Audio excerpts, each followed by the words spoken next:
मनापासून स्वागत आहे। आता आपल्याला कशाची तयारी करायची आहे? बोर्डाच्या परीक्षेची। तर बोर्डाच्या परीक्षेची तयारी करण्यासाठी तुम्हाला वर्षभर अभ्यास कसा करायचा आहे त्याचं आपण आज काय बघणार आहोत, नियोजन। ठीक आहे, तर पाहूया। तर आता तुम्हाला बोर्डावर मी हे टाइम टेबल लिहिलेलं आहे। बोर्डावर तुम्हाला मी सगळं टाइम टेबल लिहून दिलेलं आहे, कसं करायचं आहे। सगळ्यांनी नीट लक्ष द्या हा बाळांनो। हे आपल्या अभ्यासाचं वार्षिक नियोजन, म्हणजे पूर्ण वर्षभर तुम्हाला अभ्यास कसा करायचा आहे। तुमची परीक्षा कधी असणार बोर्डाची? मार्चमध्ये, 1 मार्च। म्हणजे तुमच्याकडे किती आता महिने आहेत? 8 महिने। म्हणजे आता जवळजवळ जून तर तुमचा संपलेला आहे। जूनमध्ये आपल्याला इतके दिवस मिळत नाही, 10 ते 12 दिवसच अभ्यास करायला मिळतो। नंतर जुलै, म्हणजे जुलैपासून आपल्याला फेब्रुवारीपर्यंत एवढे दिवसच आपल्याला मिळतात अभ्यास करायला। त्यातला फेब्रुवारी हा 1 महिना शाळा नसते, तुम्हाला सुट्टी दिली जाते फेब्रुवारीमध्ये, बरोबर। आणि उरलेले मध्ये महिने आहेत, जुलै, ऑगस्ट, सप्टेंबर, ऑक्टोबर, नोव्हेंबर, डिसेंबर आणि जानेवारी, राहिले किती?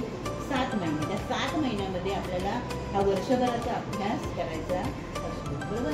आपण 9वीपर्यंत जो अभ्यास केला त्याच्यामध्ये आपण 2 टर्ममध्ये अभ्यास करतो, म्हणजे पहिल्या टर्ममध्ये पहिल्या सत्राचा अभ्यास असतो आणि दुसऱ्या टर्ममध्ये दुसऱ्या सत्राचा। आणि आत्ता मात्र 10वीमध्ये गेल्यावर तुम्हाला काय असतं, संपूर्ण पुस्तकाचा वर्षभराचा अभ्यास तुम्हाला एकत्रच करायचा नसतो। तर आता आपण बघूया, तर वर्षभराचं त्याच्यासाठी आपण हे नियोजन केलेलं आहे। तुम्ही आता 2025 मार्चला बोर्डाची परीक्षा देणार आहात। आपण वर्षभराचा अभ्यास करण्यासाठी हे फळ्यावर नियोजन दिलेलं आहे। त्या नियोजनमध्ये बघूया, सकाळी तुम्ही जर 6 वाजता उठला तर तुमचा हा वर्षभराचा म्हणजे अभ्यास जो आहे, दिवसभराचा अभ्यास करण्यासाठी तुम्हाला वेळ मिळतो। तर तुम्ही सकाळी उठलात 6 वाजता, तर 6 ते 11:30पर्यंत आपल्या हातामध्ये वेळ असतो। नंतर तुम्हाला शाळेची तयारी करायची असते, शाळा असते, काही जणांचे ट्युशन्स असतात। त्यामुळे शाळा 7 तासाची धरली, 3 तासाचा तुमचा क्लास धरला ट्युशन, तर 10 तास तुमचे काय जातात, बाहेरच जातात।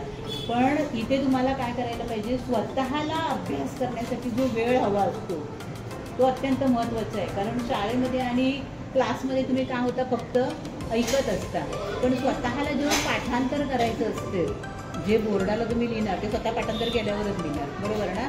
मग त्यासाठी तुम्हाला स्वतःला अभ्यास करायचा असतो, लिखाण करायचं असते, त्यासाठी जो वेळ असतो त्या वेळेचं नियोजन आपण इथे मांडलेलं आहे। दुसरी एक महत्त्वाची गोष्ट म्हणजे बोर्डाच्या परीक्षेला तुम्हाला 3 तास पेपर लिहायचा असतो, तर एका जागेवर 3 तास बसता येण्याचा पण सराव तुम्हाला व्हावा लागतो। आणि त्यासाठी तुम्हाला रोजचं जे लिखाण आहे ते करण्यासाठी रोज घरी तुम्ही 1 ते 2 तास जागेवर एका जागेवर बसून लिहिण्याचा वर्षभर तुम्हाला सराव व्हायला पाहिजे। तर आपण पाहूया, सकाळी तुम्ही जर 6 वाजता उठला तर 6 ते 7:30 या वेळेमध्ये तुम्हाला काय करायचं आहे, पाठांतर करायचं आहे। का बरं? कारण सकाळची वेळ कशी असते, एकदम प्रसन्न वेळ असते। त्यावेळी आपण झोपेतून उठलेलो असतो, आपलं मन प्रसन्न असतं। त्यामुळे सकाळी उठल्याबरोबर फ्रेश झाला की तुम्ही सकाळी 6 ते 7:30 एवढ्या वेळेमध्ये तुमचे जे पाठांतर असते, म्हणजे शाळेमध्ये शिकवलेले विषय आहे, क्लासमध्ये तुमच्या ट्युशनमध्ये शिकवलेले विषय आहे, ते तुम्हाला काय करायचे आहे, पाठांतर करायचे आहे। आणि सकाळी केलेलं पाठांतर आपल्या लक्षात राहतं, म्हणून सकाळी उठून तुम्हाला काय करायचं आहे, पाठांतर करायचं आहे, बरं। आणि हे पाठांतर करण्यापूर्वी एक गोष्ट लक्षात ठेवायची आहे, तुम्हाला सकाळी उठल्यावर आपण जे केलेलं पाठांतर आहे ते नेहमी विसरतो, माहिती आहे तुम्हाला, लक्षात राहत नाही कधी कधी। आज आपण घरी केलं पाठांतर आणि शाळेमध्ये जरी तोंडी परीक्षा येते त्यावेळी आपल्याला उत्तरं देता येत नाही, का? कारण जरी पाठांतर केलं तरी आपल्या ते लक्षात राहत नाही। मग त्यासाठी काय करायचं, एक छोटंसं योगा करायचं असतो। काय योगा करायचं आहे, तर रोज सकाळी उठल्याबरोबर तुम्हाला ना आता हे ओम म्हटल्यामुळे हे धार्मिक नाही आहे, हे काय आहे, तुमचं मेंदूला काय करतोय, तो फ्रेश करतोय। आणि तुम्ही जी हवा बघा, ओम बोलायची एक ट्रिक आहे। ओम बोलताना तुम्ही ओ म्हणजे अ उ म असा उच्चार आहे, अ उ म,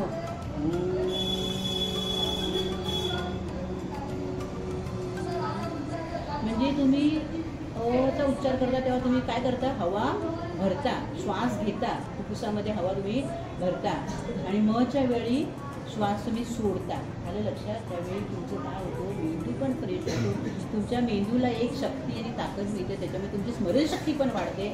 त्यामुळे अभ्यासाला बसण्यापूर्वी रोज ओमचा उच्चार करायचा, हे शरीराला, मेंदूला सगळ्यालाच काय करतं, ताजं तवानं करतं. त्यामुळे अभ्यासाला बसायच्या आधी ओम म्हणायचं आणि ओम 3 वेळा म्हणा, 5 वेळा जर तुमचे हे असेल तसं. तर सकाळी 6 ते 7:30 तुम्ही पाठांतर करायचं. पाठांतर करताना नंतरच्या ह्याच्यामध्ये मी तुम्हाला विषय दिलेले आहेत, कोणत्या विषयाचं रोज कसं पाठांतर करायचं. तर पहिलं टाईम टेबल लिहून घेताना 6 ते 7:30 पाठांतर, नंतर 7:30 ते 8:30 आपलं जो लिखाण आहे, लिखाण म्हणजे रोजचं तुमचं शाळेमध्ये शिकवलेले तुमचे जे काही स्वाध्याय असतात रोजच्या विषयाचे, मराठी, हिंदी, इंग्लिश, हे स्वाध्याय तुम्हाला रोजच्या रोज पूर्ण करायचे आहेत. आज शाळेत शिकवलं तर लगेच तुम्हाला उद्या ते काय करायचं आहे, पूर्ण करायचं आहे. कारण तुम्ही हे जर काम ठेवलं शिल्लक, उद्या करू, तर ते मग काय होते, पेंडिंग खूप वाढतं आणि जेव्हा पाठांतराला वेळ हवा असतो तेव्हा तुम्ही काय करत असता, लिखाण. त्यामुळे रोजच्या रोज तुम्ही काय करायचं असते, लिखाण करायचं. रोजचा जो तुमचा स्वाध्याय असेल शाळेत शिकवलेला, तो रोज 7:30 ते 8:30 सकाळी उठल्याबरोबर मात्र पाठांतरच करायचं. नंतरच्या वेळेमध्ये तुम्हाला काय करायचं आहे, लिखाण. त्याच्यानंतर आता भूक तर लागते, एवढा वेळ आपण अभ्यास करू शकत नाही. सकाळी 8:30 तुम्ही अभ्यास केला, 8:30 ते 9:30 तुमचा ब्रेकफास्ट आणि तुमच्या ज्या काय बाकीच्या सगळ्या विधी असतील, आंघोळ वगैरे, ते सगळं ह्या 8:30 ते 9:30 करून घेतल्यानंतर तुम्ही फ्रेश झाल्यानंतर परत 9:30 ते 10:30 शाळेत जे धडे शिकवणार आहे, तुम्हाला माहिती असते आज एक शिकवलं जाणार आहे प्रत्येक विषयाचं. मराठीला काय शिकवणार, हिंदीला काय शिकवणार, हे आपल्याला रोजच्या रोज माहिती असतं पुढचं. मग ते जे धडे शिकवणार त्यांचं वाचन करायचं ह्या वेळेमध्ये. आणि तुम्हाला वाचताना जे पॉईंट, म्हणजे असं वाचताना तुम्हाला कळलं हे अवघड आहे, मग ते पॉईंट तुम्ही हेडलाईट करून ठेवा, आलं लक्षात. आणि मग शिकवताना तुमच्या शाळेमध्ये, तुमच्या ट्युशनमध्ये तुमच्या शिक्षकांना ते विचारायचे. त्यानंतर 10:30 ते 11:30 पुन्हा तुम्हाला लिखाण करायचं आहे. लिखाण करायचं आहे कोणतं, स्वाध्यायाचं. आता दिवसाला शाळेमध्ये 5 ते 6 विषय शिकवले जातात, तेवढ्यांचं स्वाध्याय तुमचं एका वेळेमध्ये होत नाही. त्यामुळे मराठीचं असेल, हिंदीचं असेल, ते लिखाण असेल, ते लिखाण आपण पूर्ण करायचं आहे.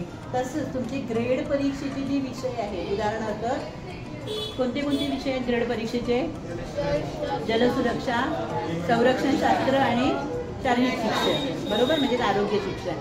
त्यांचे पण व्यवसाय तुम्हाला भरायचे असतात, कारण त्याशिवाय तुम्हाला त्याचे मार्क्स जे आहेत ते मिळणार नाहीत. त्याच्यावरच तुम्हाला ग्रेड मिळाली जाते. आणि ही जी ग्रेड आहे ती तुम्हाला बोर्डाच्या पेपरमध्ये सुद्धा, ह्याच्यामध्ये मार्क लिस्टमध्ये पण ह्या ग्रेड धरल्या जातात. त्यामुळे त्यांचेही स्वाध्याय पूर्ण करणे आवश्यक आहे. त्यानंतर 11:30 ते 12 तुम्ही शाळेची तयारी करून शाळेत जाता. 12 ते 7 तुमची शाळा असेल. काही जणांची सकाळी शाळा असते, काही जणांची दुपारी शाळा. त्याप्रमाणे तिने टाईम टेबल आपण काय करतो, ॲडजस्ट करतो. 7:30 तुम्ही जर घरी आलात तर 7:30 ते 8:30 पुन्हा उजळणी किंवा तुमचे ट्युशन क्लास असतील तर ते वगैरे झाल्यानंतर रात्री तुम्हाला अभ्यासाला फार कमी वेळ मिळतो. तुमचं जेवण करायचं असतं. थोडंसं मनाची काय मन प्रसन्न होण्यासाठी थोडंसं मनोरंजन पण आवश्यक असते. त्यामुळे तुम्ही कोणाशी गप्पा मारणं, मैत्रिणींशी बोलणं किंवा घरातल्यांशी गप्पा गोष्टी मारणं, आज शाळेमध्ये काय शिकवलं त्या विषयावर बोलणं, या गोष्टी तुम्ही करू शकता. बरं,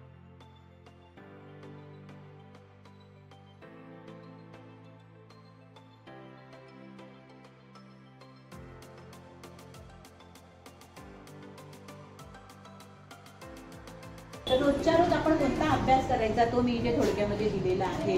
सोमवारी कोणता अभ्यास करायचा, नाही तर तुमचा परत गोंधळ होतो, कोणता अभ्यास केला ते लक्षात राहत नाही. मग तो अभ्यास त्याच्यावर काय करायचं, आपल्याला टिक करून ठेवायचे. आज हे धडे माझे पाठ झालेले आहेत. वर्षभरामध्ये तुमचे प्रत्येक विषयाची 4-4 वेळा उजळणी होते, तेव्हा ती सगळं पाठांतर होते आणि बोर्डासाठी तुम्ही पूर्णपणे तयार होताल. लक्षात, एक धड्याची 4 वेळा उजळणी व्हायला पाहिजे. तर सोमवारी आपण मराठी आणि हिंदी यांना धडे कमी आहेत, 20-20 धडे आहेत. त्यामुळे तुमचे हे एकाच दिवसामध्ये 2-2 विषय जर तुम्ही घेतले, म्हणजे सोमवारी तुम्ही मराठी आणि हिंदी विषय पूर्ण केला, मंगळवारी तुम्ही इंग्लिश विषय घेतला, बुधवारी तुम्ही गणित 1 घेतला. तर गणिताला जास्त वेळ लागतो, गणित सोडवायला लागते. गणित काय पाठांतराचा विषय नाही, ते तुम्हाला सोडवावं लागते. त्यामुळे गणिताला जास्त वेळ लागतो. म्हणून बुधवार आणि गुरुवार हे 2 दिवस गणितासाठी दिलेले आहेत. त्याच्यानंतर शुक्रवारी सायन्स 1 आणि 2 हे दोन्ही विषय घेतले. शनिवारी आपण इतिहास आणि राज्यशास्त्र या विषयाचं पाठांतर केलं. राहिला रविवारी आपल्याला काय करायचं आहे, भूगोल हा विषय करायचा आहे. तर हे झालं तुमचं वर्षभराचं टाईम टेबल आणि आठवड्याचं पण टाईम टेबल. म्हणजे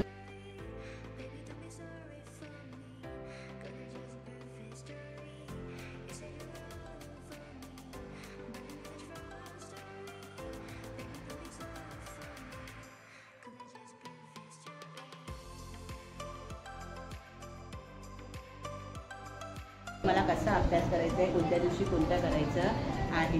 बरं, प्रत्येक विषयाचे धडे जे आहे ते साधारण किती आहे? 20-20च आहे. 19 आहेत, 20 आहेत, मराठीचे 20 आहेत, हिंदीचे 20 आहेत. ह्याप्रमाणे जर तुम्ही अभ्यास केला म्हणजे आठवड्याला एक विषय तुमचा कंप्लीट होतो.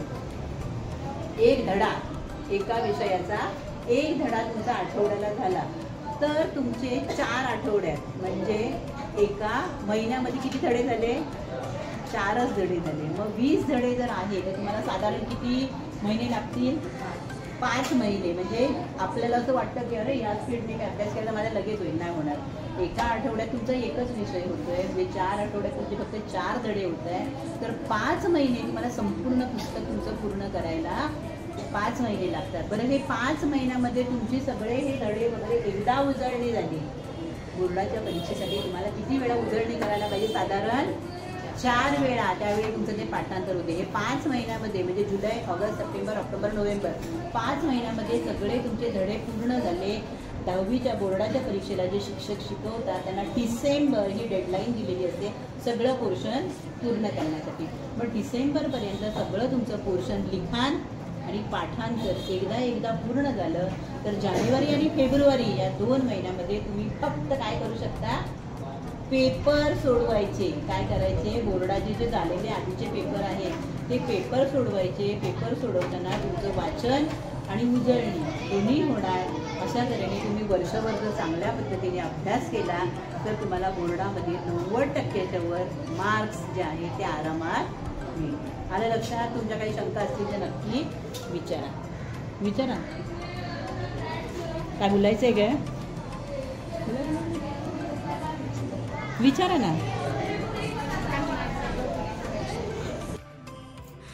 आणखी एक महत्त्वाची गोष्ट तुम्हाला सांगायची आहे ती म्हणजे तुमचं हे 10वीचं वर्ष म्हणजे हे शेवटचं वर्ष आहे शालेय जीवनातलं आणि तेवढंच महत्त्वाचं पण आहे. याच्यामध्ये तुम्हाला ह्या 10वीच्या ह्या 7-8 महिन्याच्या कालावधीमध्ये तुम्हाला फक्त काही अभ्यास नाही, अभ्यासाबरोबर शालेय जीवनामध्ये इतर पण ॲक्टिव्हिटी असतात. त्याच्यामध्ये तुम्हाला क्रीडा महोत्सव आहे, पिकनिक आहे, ॲन्युअल डे म्हणजे गॅदरिंग स्नेहसंमेलन आहे, तसेच इतर पण अजून पुण्यतिथी जयंती वगैरे तुमच्या शाळेमध्ये जसं साजरा करत असतील ते दिवस येतील. त्यावेळी तुमचा अभ्यास चुकेल.